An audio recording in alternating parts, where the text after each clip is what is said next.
Hello दोस्त, मैं सुधीर कुमार। आप लोगों को MSCC एजुकेशन चैनल में स्वागत है। आज आप लोगों को मैट्रिक्स पढ़ाने जा रहे हैं बाबू। मैट्रिक्स यानी आव्यूह, मैट्रिक्स यानी आव्यूह।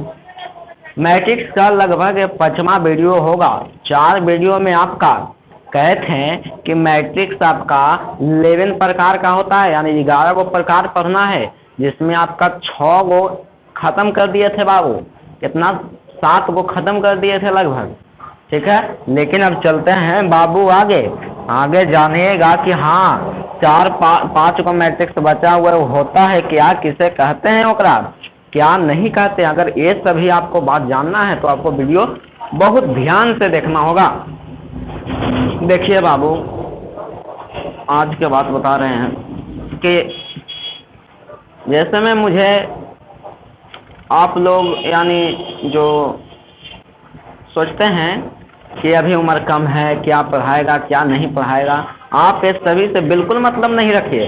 बस आपको ये उद्देश्य होना चाहिए। हम हर बार समझाते हैं, हर बार कहते हैं कि आपको एक ही उद्देश्य आना चाहिए कि हाँ हम कोई से सीखें, इतना छोटा बच्चा से भी सीखें तो हम कुछ सीख सकें, यानी जहाँ से हमको ज्ञान अर्जित हो हम अर्जित कर लें। चलिए बाबू, आपका चलते हैं वीडियो की ओर।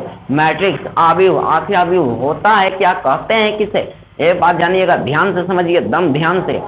7वां यानी इक्वल फंक्शन तक खत्म कर दिए थे बाबू, लेकिन अब आते हैं आगे आते हैं 8वां प्रकार पर। क्या प्रकार पर बाबू? 8वां प्रकार पर। एकदम ध्यान से देखिएगा, एकदम ध्यान पूर्वक देखिएगा। 8वां प्रकार है हमारा कंपैरेबल फंक्शन। कंपैरेबल 8वां प्रकार है हमारा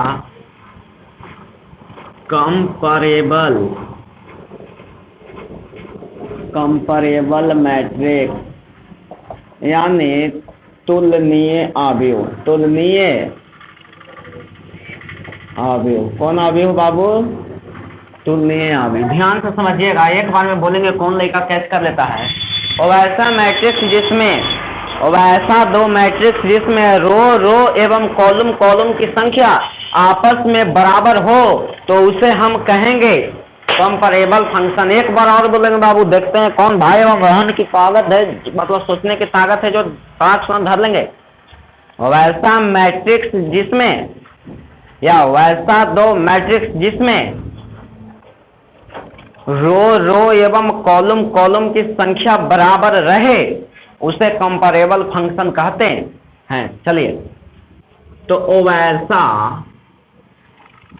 2 मैट्रिक्स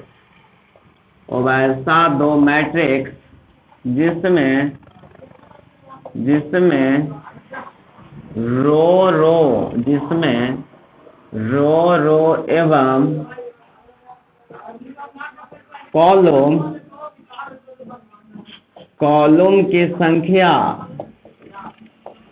एवं कॉलम की संख्या आपस में बराबर हो। आपस में कैसा हो बाबू? बराबर हो, उसे कंपैरेबल मैट्रिक्स कहते हैं। एग्जाम्पल समझिएगा। A बराबर 2 4 2 3, B बराबर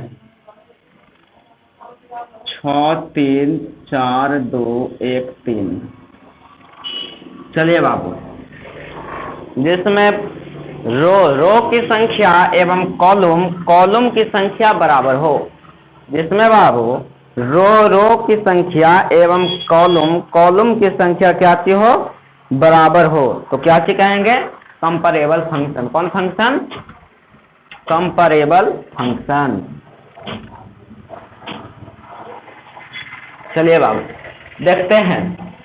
एकरा में रो के गो, 1 गो 2 गो, एकरा में रो 2 गो, एकरा में रो के गो 1 गो 2 गो। चलिए, रो की संख्या बराबर है बाबू। एकरा में कॉलम के गो 1 गो 2 गो, कॉलम एकरा में 2 गो, लेकिन एकरा में के गो बाबू 3 गो। सही होगा? नहीं होगा, हमारा रूल कहता है बाबू। और वैसा दो मैट्रिक्स जिसमें रो की संख्या एवं कॉलम की संख्या बराबर हो, क्या चीज कहलाता है? Comparable function. हम ध्यान से समझिए। और वैसा दो फंक्शन वैसा दो मैट्रिक्स जिसमें रो की संख्या एवं कॉलम की संख्या आपस में बराबर हो। आपस में बराबर हो तो कौन फंक्शन, मतलब कौन मैट्रिक्स? Comparable matrix. कौन मैट्रिक्स बाबू? कंपैरेबल मैट्रिक्स कहते हैं। चलिए बाबू एकदम ध्यान से समझिए। तो ये है दोनों? नहीं है। तो लिखेंगे कि ए तथा बी कंपैरेबल मैट्रिक्स नहीं है। तो कौन होगा बाबू? नहीं है। तो कौन होगा? देखिएगा एग्जाम्पल। ए बराबर 2 1 2 3 4 2 1 2 3। बी बराबर 4 2 A B C D 3 B 2, जिसमें रो की संख्या कॉलम की संख्या आपस में बराबर हो। आपस में क्या चीज हो? बराबर हो। क्या चीज कहलाता है? क्या चीज कहलाता है? Comparable function. चलिए बाबू, तो देखेंगे इसमें रो के गो, 1 गो 2 गो 3 गो, के गो रो 3 गो, एकरा में के गो बाबू 3 गो, यानी एकरा में रो 1 गो 2 गो 3 गो, एकरा में 3 गो, कॉलम 3 गो है, रो 3 गो है, दोनों में बराबर है कि नहीं? तो बराबर है। तो लिखेंगे A and B is comparable matrix. Comparable matrix. कोई दिक्कत बाबू? अगला आता है 9वां प्रकार,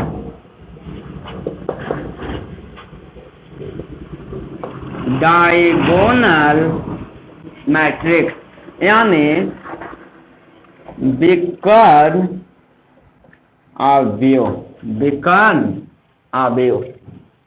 चलिए बाबू अगला प्रकार पर।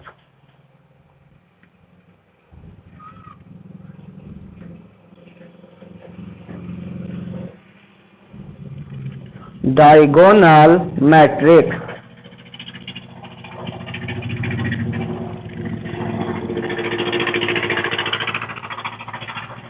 चलिए बाबू,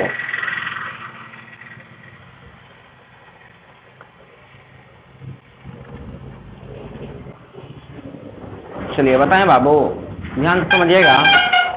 और वैसा मैट्रिक्स देखते हैं, एक बार में बोलते हैं, कौन लेकर धर लेता है। और वैसा वर्ग आव्यूह जिसमें मुख्य विकर्ण, ध्यान से समझिए। और वैसा वर्ग आव्यूह जिसमें मुख्य विकर्ण बराबर हो। मुख्य विकर्ण क्या क्यों हो? बराबर हो। एकदम ध्यान समझिए बाबू। और वैसा वर्ग आव्यूह जिसमें मुख्य विकर्ण के अलावा बाकी सभी अवयव शून्य हो। बाकी सभी अवयव क्या क्यों? शून्य हो। इसे क्या सिखाते हैं बाबू? विकर्ण आव्यूह। कौन आव्यूह? विकर्ण आव्यूह। चलिए बाबू लिख देते हैं।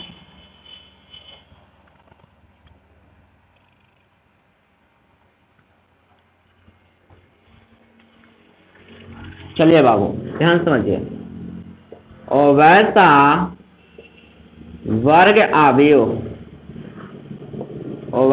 वर्ग आव्यूह जिसमें मुख्य विकर्ण के अलावा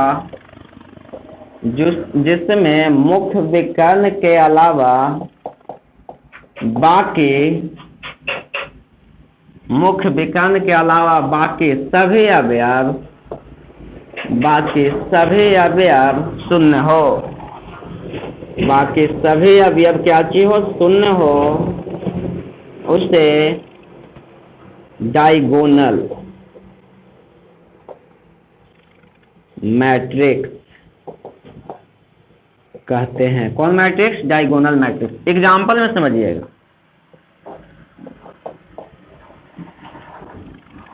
देखिए बाबू एकदम ध्यान से समझिएगा,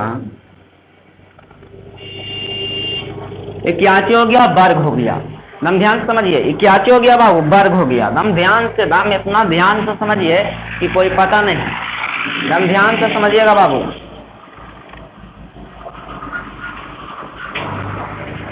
क्या चीज हो गया बाबू? ये विकर्ण हो गया। सॉरी, यह क्या चीज हो गया? वर्ग हो गया। क्या चीज हो गया? वर्ग हो गया। और अगर यहाँ से ऐसे हम एकरा मिटार दें तो ये क्या चीज हो गया? बड़ी कोष। तो ऐसे ही ना रहता है बाबू मैट्रिक्स। इसमें अवयव दे दिया 4 2 3 2 6 2 2 6 2। अब बताते हैं बाबू, यहाँ तुम थ्योरी दम कंसेप्ट पर ध्यान दीजिएगा। कंसेप्ट पर ध्यान दीजिएगा, दम इतना ध्यान से समझिए कि कोई पता नहीं।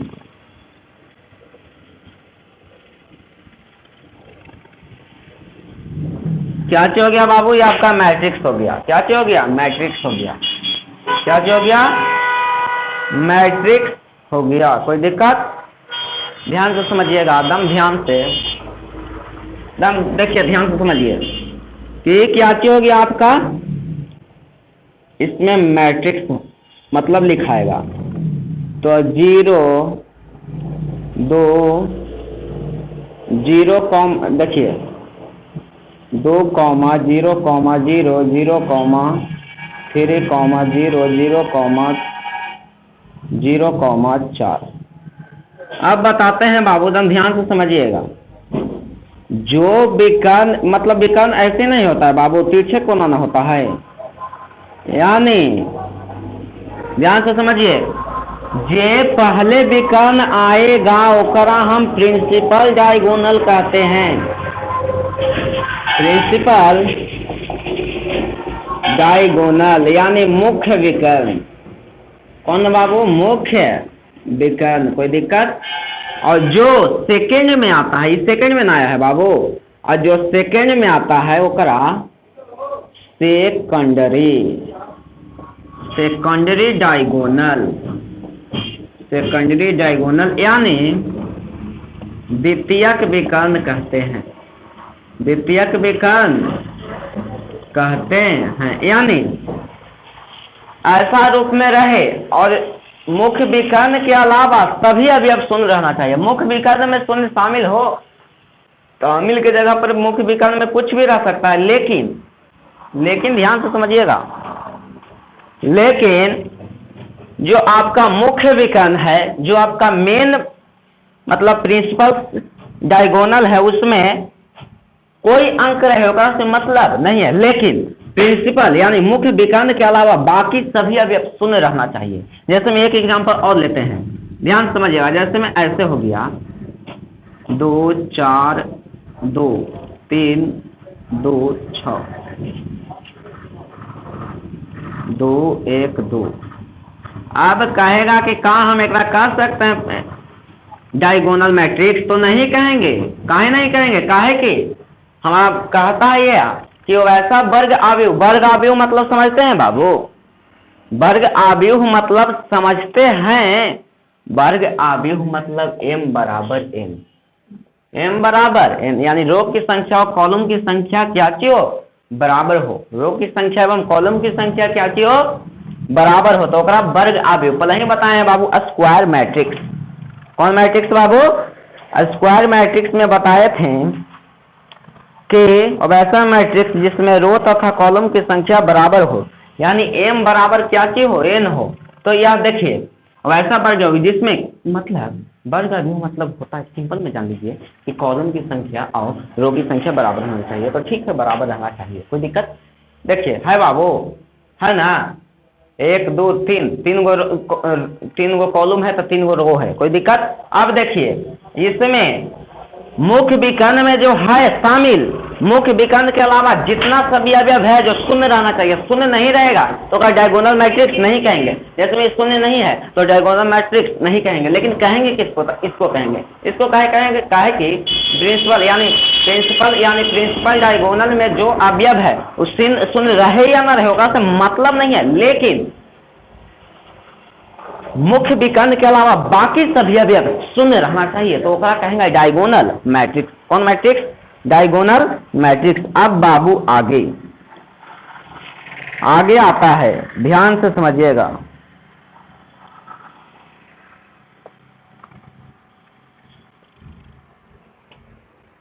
अब आता है हमारा आगे 9वां प्रकार खत्म, 10वां प्रकार पर आते हैं बाबू। क्या बाबू? 10वां प्रकार।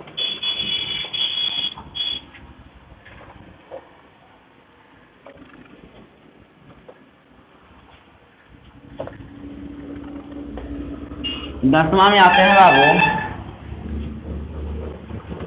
10वां में आते हैं, ध्यान से समझिएगा।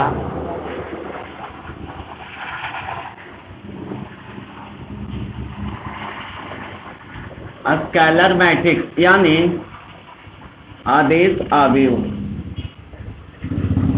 आदेश अवयव कौन अवयव बाबू? आदेश अवयव। कौन अवयव? आदेश अवयव। एकदम ध्यान से समझिएगा।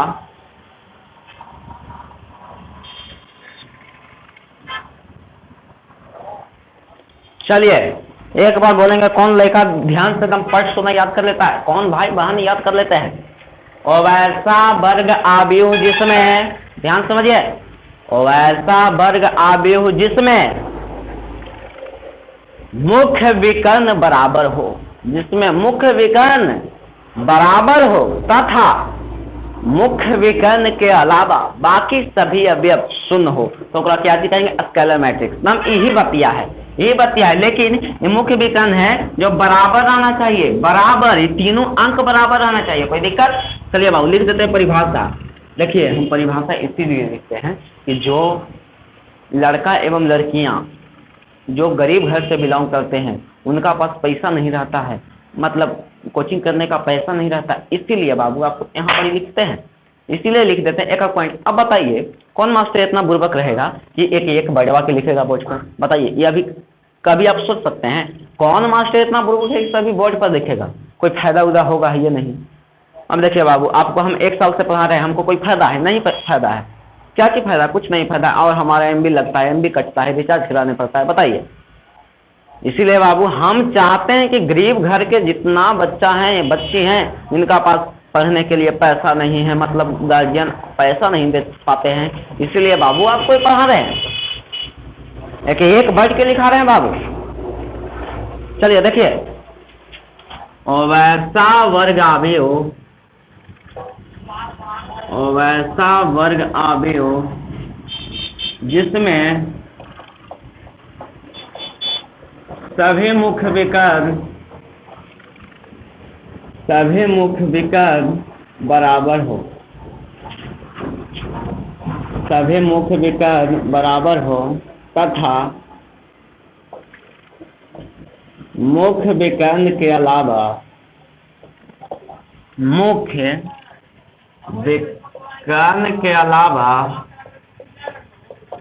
बाकी सभी अवयव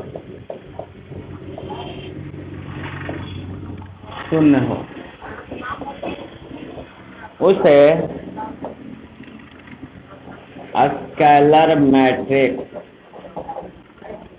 कहते हैं। कौन मैट्रिक्स कहते हैं? स्केलर मैट्रिक्स कहते हैं। दिक्कत बाबू, कौन मैट्रिक्स? स्केलर मैट्रिक्स कहते हैं। जैसे में एग्जांपल समझिएगा, एग्जांपल, वर्ग अवयव मतलब होता है जिसमें रो एवं कॉलम की संख्या बराबर हो।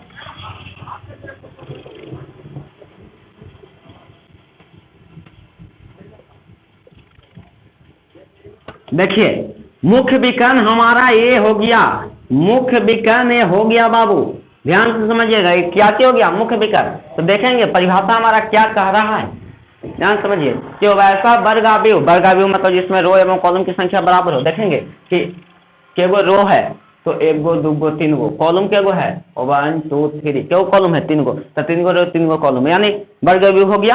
तो वैसा वर्ग अवयव जिसमें सभी मुख्य विकर्ण बराबर हो।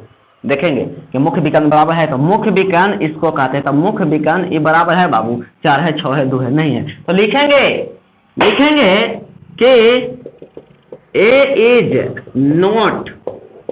is not स्केलर मैट्रिक्स कौन होगा बाबू?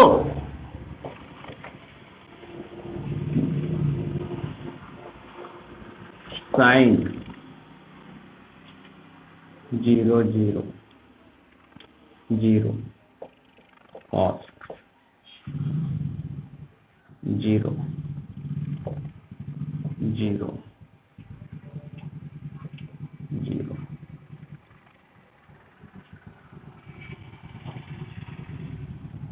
चलिए बाबू देखेंगे कि मुख्य विकर्ण हमारा फॉर्मूला कह रहा था कि वो ऐसा वर्गावयव जिसमें मुख्य विकर्ण बराबर हो तथा मुख्य विकर्ण के अलावा बाकी सभी अवयव शून्य हो। देखेंगे कि यहाँ बराबर है, देखेंगे कि हाँ सभी अवयव शून्य है, लेकिन ये तीनों बराबर है नहीं है, तो लिखेंगे कि B is not scalar matrix. कौन मैट्रिक्स बाबू? Scalar matrix. तो होगा कौन? मान के चलिए होगा कौन? तो अगर भी एजो परी यहाँ परी साइन एक्स रहता तो हो जाता। इसे कहते हैं स्केलर मैट्रिक्स, यानी मुख्य विकर्ण बराबर हो लेकिन बाकी सभी अवयव शून्य हो, बाकी सभी अवयव शून्य हो।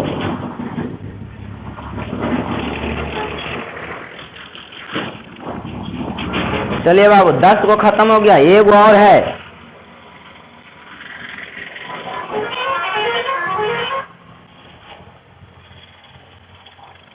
अगला है एकदम लास्ट है बाबू, सबसे इंपॉर्टेंट और सबसे लास्ट है यूनिट वेक्टर।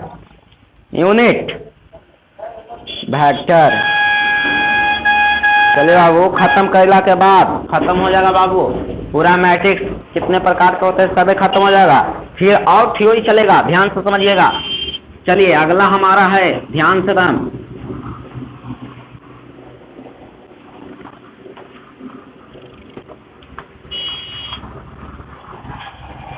चलिए अगला हमारा है ले 11वां। क्या है बाबू? ध्यान से समझिएगा। 11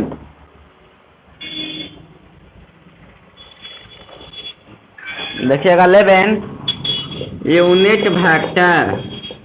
हाँ यूनिट मैट्रिक्स बाबू, यूनिट मैट्रिक्स यानी इकाई अवयव।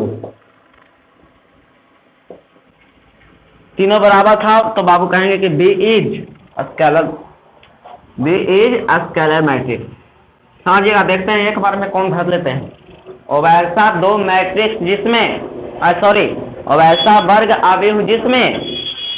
वैसा वर्ग जिसमें मुख्य विकर्ण के सभी अवयव एक हो तथा मुख्य विकर्ण के अलावा बाकी सभी अवयव शून्य हो। क्या चीज कहलाता है? इकाई अवयव। कौन अवयव? इकाई अवयव। ध्यान समझिएगा, लिख देते हैं परिभाषा बाबू। और वैसा वर्ग अवयव जिसमें मुख्य विकर्ण के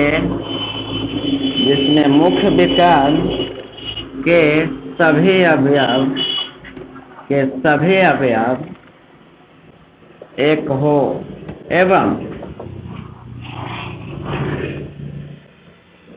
एवं मुख्य विकर्ण के अलावा बाकी सभी अवयव शून्य